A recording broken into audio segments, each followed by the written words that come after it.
Centuries ago, on the old Silk Road, the land now known as Armenia was something of a halfway mark for traders traveling between ancient Rome and Western China. The road must have been beautiful, but certainly not easy. Merchants seeking new markets in the lush agricultural valleys of what is now modern Georgia would have had to cross these mountains, the Lesser Caucasus. Don't let their name fool you. The highest peak here is over 4,000 meters tall, more than 13,000 feet. Today, this modern highway makes the drive easier. The scenery is stunning, and everywhere you look, there are ruins of empires past. We pass an abandoned Soviet copper smelter. Later, high in the hills, a Byzantine-era church.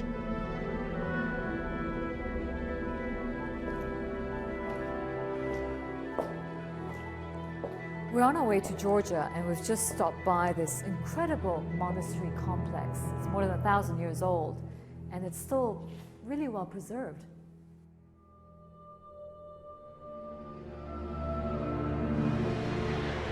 We cross the border. Eventually, the mountains fade away, and the road becomes flat. Then, some 5 hours after leaving Yerevan, we arrive in Georgia's capital city.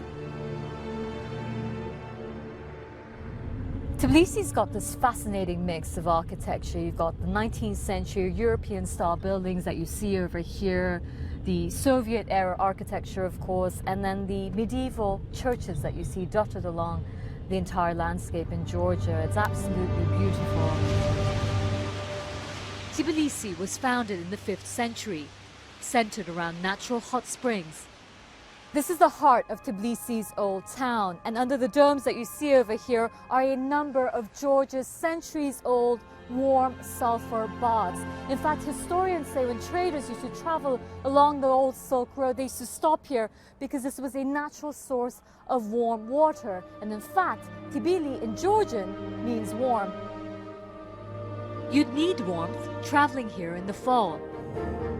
Still, the cold air doesn't keep modern traders away.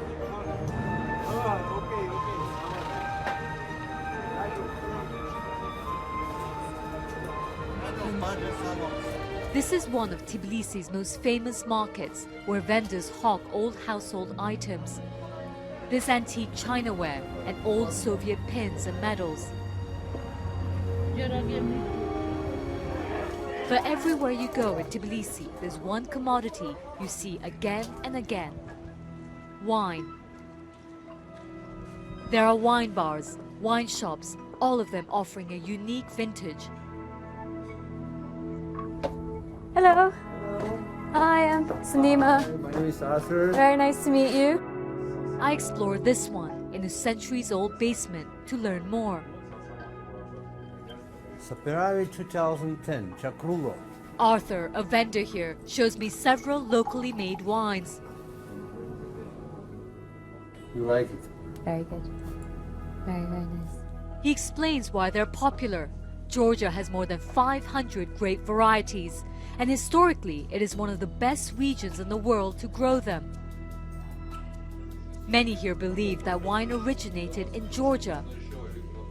Evidence unearthed by archaeologists shows that grapes were cultivated and fermented not far from here some 8,000 years ago. To get a sense of that history, you have to see it and taste it for yourself. Color? It's orange. Yes. It's unfiltered wine. Quite dry. Correct. Citrusy a little bit. Yes. It's delicious. Our road trip continues northeast to Georgia's wine country. We pass through small villages and beautiful natural landscapes. Just over an hour from Tbilisi, we drive through a valley at the foot of the Great Caucasus. This is Khaketi, home to some of the oldest vineyards in the region. That's what brought George here. He runs a local winery called Sinandali. The reason why the grapes in Kakheti is so good is that here is very special climate, soil, land, humidity, and all other necessary things which you need to have good grapes. Fall harvest is the busiest time in the year for farmers here. Making wine in Georgia has changed little over the millennia. The process starts by hand. The picking, the packing. Back at the winery though, modern machines make sorting and crushing the grapes much easier.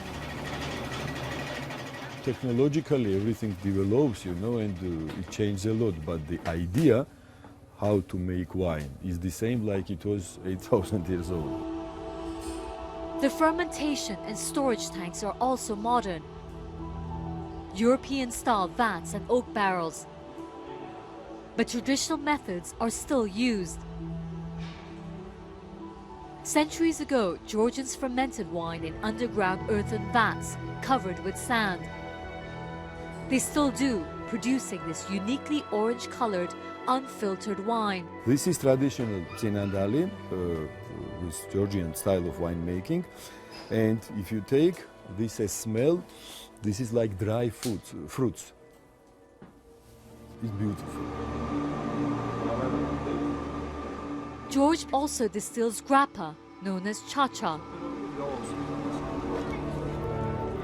They also make candy, what locals call Georgian Snickers, roasted walnuts on a string. Dipped and coated with thick grape juice extract, the tubes are then hung to dry. Of course, wine is the main focus here. This is culture, this is heritage, and I think the wine may be the most important part of Georgian history and Georgian culture. Today, as in the past, wine is used to mourn and celebrate. Many families own at least a small grapevine to make their own. George Piratashvili has quite a few. He's a fourth-generation winemaker.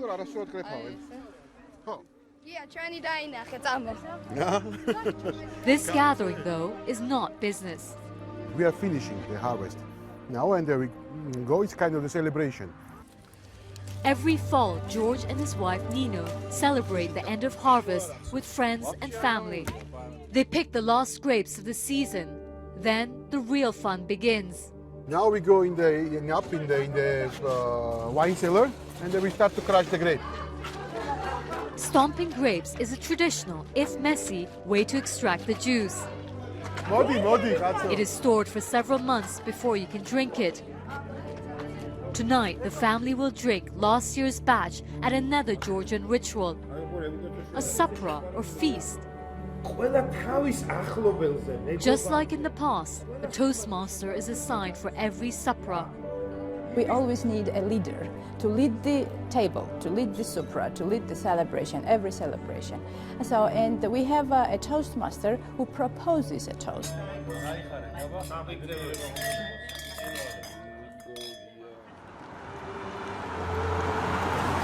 On my road trip through the Caucasus, I've seen the region's deep connection with the past.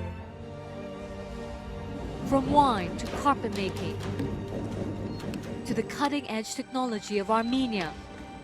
Today, many young people here are now looking to the future, to new virtual highways that will expand this old Silk Road stopping point to the world more than ever. Next month, our journey continues, and we've got something a little different for you. We travel north of here, far to the north, to explore the unlikely trade ties between Silk Road merchants and the Vikings of Scandinavia. That's next on the Silk Road, past, present, future.